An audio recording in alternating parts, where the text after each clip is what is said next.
Hi, and welcome to today's episode, which is all about how to finish writing your novel. And believe it or not, the key to finishing your novel is to set yourself a deadline. So let's find out why.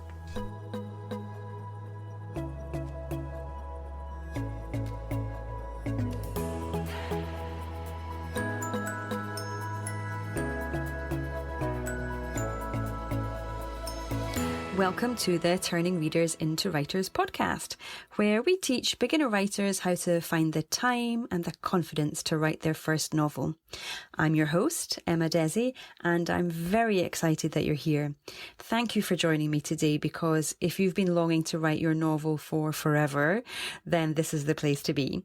Think of this as your weekly dose of encouragement, of hand-holding and general cheerleading as you figure out how you're going to write your first novel. Trust me, as a mum of 3 young kids, I know how tricky it can be to tuck some time aside for yourself on a regular basis. And even when you do find that spare 5 minutes, you can feel so overwhelmed that no writing gets done. Trust me, I have been there, but this podcast is going to help you in practical ways, because once a week I'll be delivering an episode that gives you steps to building a writing routine, encouragement to build your confidence, and cheerleading until you reach the end. Okay, let's start. So you have had a dream for years now that you want to write a novel. Lots of ideas have flitted in and out of your head, and finally one has stuck, and you think, this could be it. This could be the big idea that's going to get finished and going to get me published. The trouble is, life keeps getting in the way.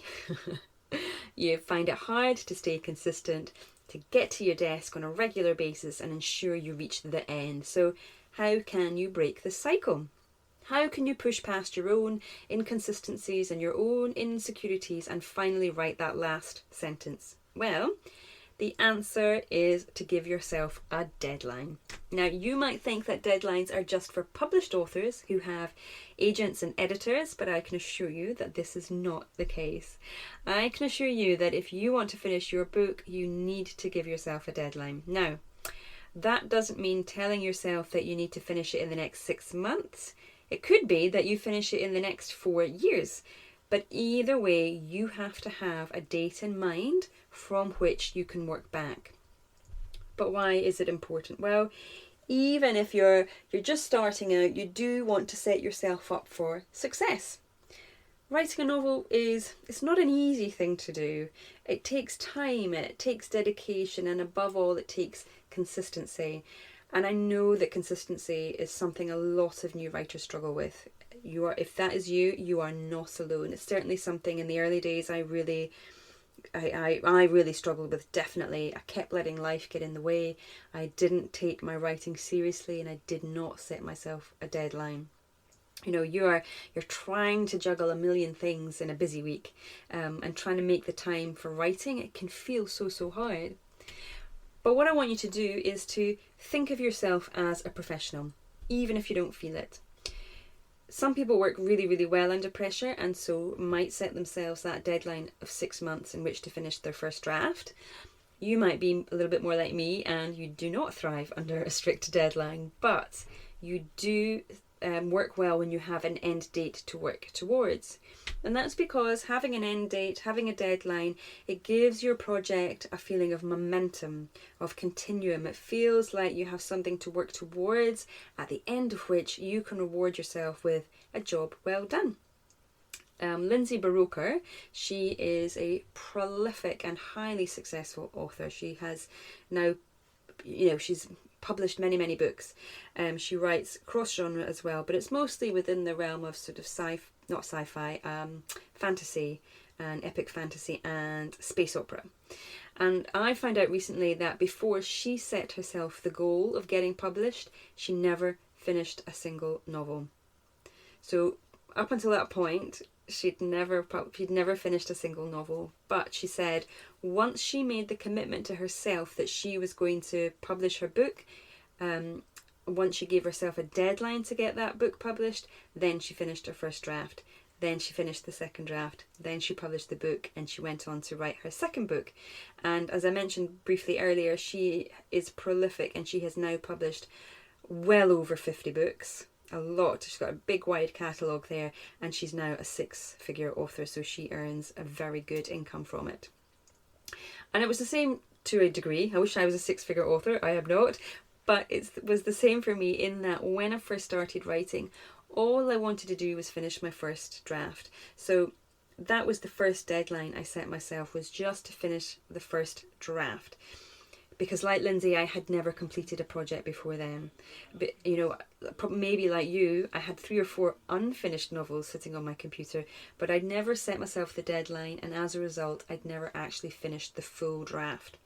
And what frustrates me now when I look back is that at least one of those stories was good, and I did make really good progress with it, but the storyline got a bit tricky. It got to that point where I was having to pull lots of threads together, and I didn't have a deadline, so I let myself stumble at that 3/4 mark.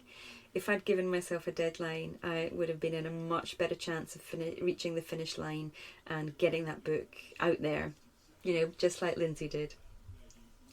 So a deadline can make you feel professional, and that has an impact on your psyche. So the mere fact that you have taken your writing seriously by giving yourself this deadline, just like a published writer would, immediately changes how you feel about yourself and your work.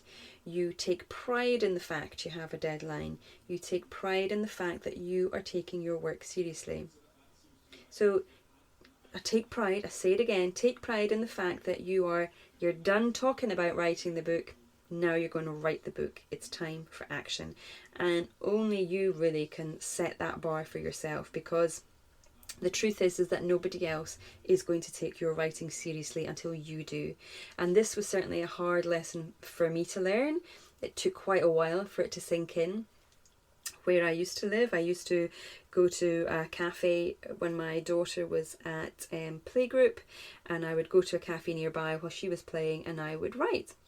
And a local journalist I used to bump into him at the cafe, and he'd see me there scribbling away with my pen and paper week after week, and eventually kind of asked me, you know, what are you doing? What are you writing? And I was really embarrassed, because, you know, this guy was a journalist, and a published journalist, and to me at this time, you know, he was a proper, in quotes, writer. And I kind of mumbled something, you know, it's like, oh, I'm doing a bit of creative writing, you know.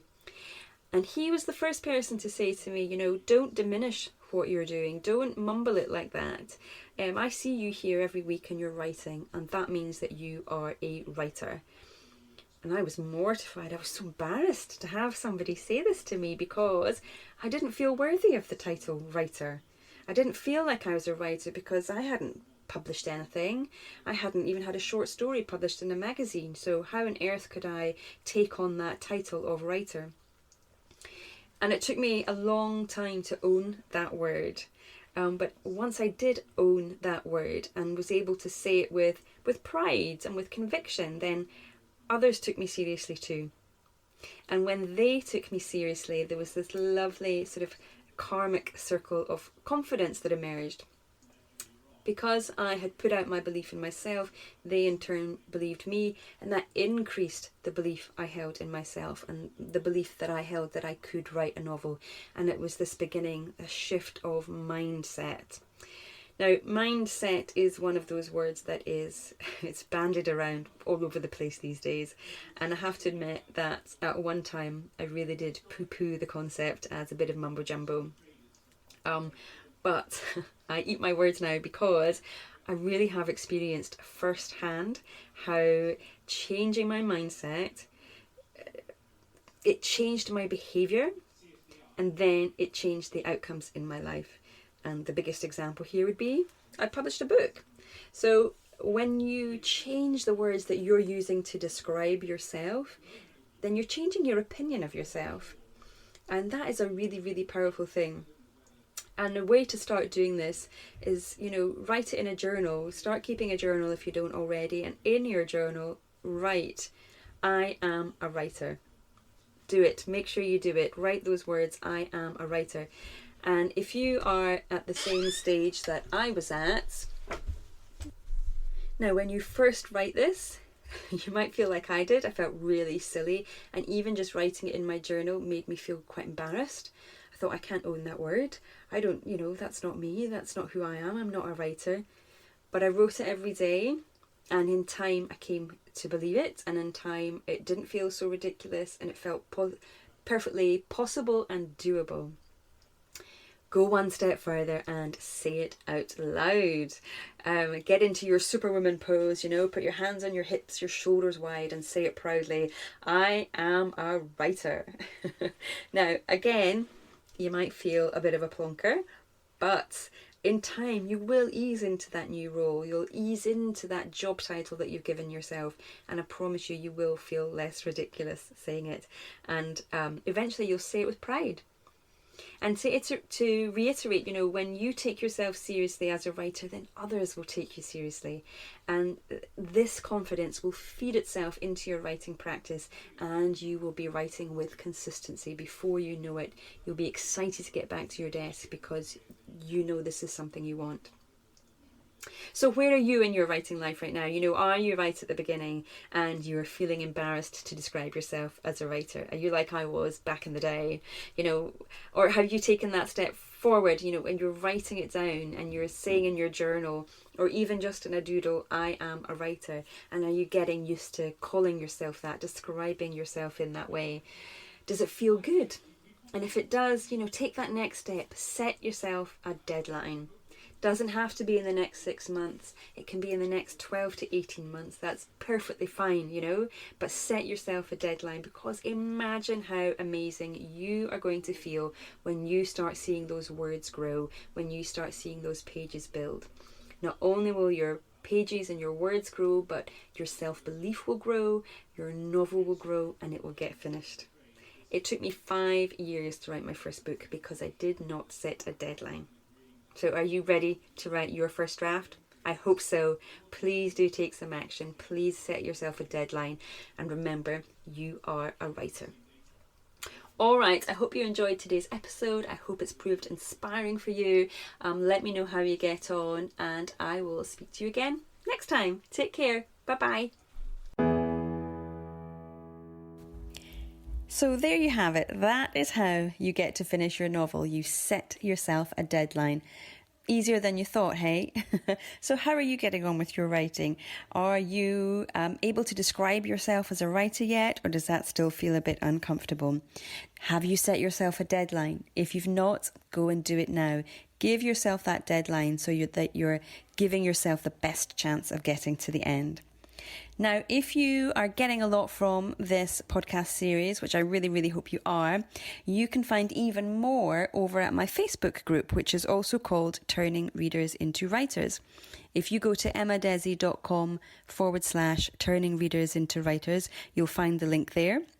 In the group, we have lots of education, inspiration, advice, tips and hints, but we also have a weekly live Q&A, and we have guest speakers come in. And of course, we're there to be your support and your cheerleader. So go to emmadesi.com/turning readers into writers, or go to Facebook and search Turning Readers into Writers.